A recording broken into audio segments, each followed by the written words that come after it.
Hello viewers, আজকের ভিডিওতে আমি দেখাবো সেটা হচ্ছে যে আমার কোড যদি অনেক লাইনের হয় সেক্ষেত্রে আমি পার্টিকুলার একটা লাইনে যদি আমি ফিরতে চাই বা যেতে চাই সেক্ষেত্রে আমাকে কি করতে হবে। এটা আমরা দুই ভাবে করতে পারি।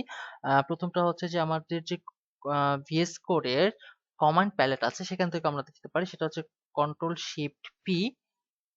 ওকে, একটু ওয়েট করি, control shift and then P. এখন এখানে যদি আমি লিখি যে go to line, go to line.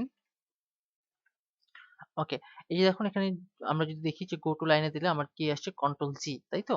আমরা এখানে ক্লিক করে যেতে পারি। আচ্ছা, আমরা এখন যেতে চাচ্ছি সাপোজ 6 নাম্বার লাইনে। এখানে আমি 6 প্রেস করে যদি আমি এখানে এন্টার প্রেস করি, দেখুন আমার এখানে 6 নাম্বার লাইনে নিয়ে আসছে। এটাকে আমরা করতে পারি। আবার হচ্ছে যেহেতু আমরা একটা শর্টকাট কি পেয়ে গেছি যেমন কন্ট্রোল জি, তো আমরা যদি এখন কন্ট্রোল জি প্রেস করি, কন্ট্রোল জি প্রেস করে আমি যেতে চাচ্ছি এখন 10 নাম্বার লাইনে, আমি 10 প্রেস করে এখানে এন্টার প্রেস করছি, দেখুন আমার এখানে 10 নাম্বার লাইনটা শো করছে। ওকে, এইভাবে করে আমরা অনেক বড় যে ফাইল বা প্রজেক্ট সেখানে আমরা যে কোনো একটা পার্টিকুলার লাইনে যেতে গেলে কন্ট্রোল জি আমি এখানে প্রেস করে করতে পারছি। আপনি চাইলে আপনার শর্টকাট চেঞ্জ করতে পারেন। ওকে।